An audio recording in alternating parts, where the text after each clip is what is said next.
et vater. Vater er feigt. Ikke sant? Dette her Det er et lite et hvis du trenger. Ikke sant? Det er det eneste. Sånn. Skal jeg trykke beina meg borti der og så at det er noe støtte, eller? Kanskje det kan være en fordel, da? Men ikke treff da. Vent litt. Sånn. Det blir fint treff.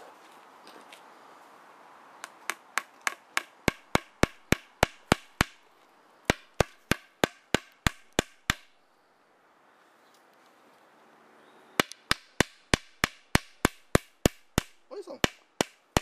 Det er typisk meg. Åja! Min enorme hang til presisjon.